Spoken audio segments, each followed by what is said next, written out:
7 ஆண்டு காமராஜர் ஆட்சியினை கண்ட பின்பு 9/7/1961 தேவகோட்டையில் நடந்த ராமநாதபுர மாவட்ட திராவிடக் கழக 4வது மாநாட்டில் தந்தை பெரியார் அவர்கள் காமராஜரை பற்றி ஆற்றிய உரையின் ஒரு பகுதி. தோழர்களே, எனக்கோ வயது 82 ஆகிறது.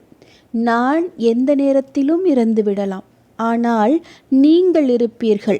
உங்களை விட முதிர்ந்த நான் மரண வாக்குமூலம் போன்று ஒன்றை கூறுகிறேன். மரண வாக்குமூலம் கூற வேண்டிய நிலையில் இருப்பவன் பொய் சொல்ல வேண்டிய அவசியமில்லை.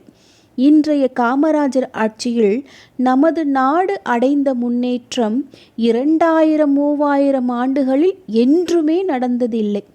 நமது மூவேந்தர்கள், அடுத்த நாயக்க மன்னர்கள், மராட்டிய மன்னர்கள், முஸ்லீம்கள், வெள்ளைக்காரர்கள் இவர்கள் ஆட்சியிலெல்லாம் நமது கல்விக்கு வகை செய்யப்படவில்லை. தோழர்களே, என் சொல்லை நம்புங்கள். இந்த நாடு உருப்பட வேண்டுமென்றால் இன்னும் 10 ஆண்டுகளாவது காமராஜரை விட்டுவிடாமல் பிடித்து கொள்ளுங்கள். அவரது ஆட்சியின் மூலம் சுகமடையுங்கள்.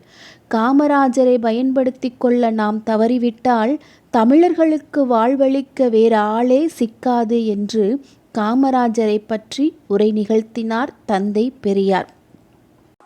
இவன் நாடார் மகாஜன சங்கம்.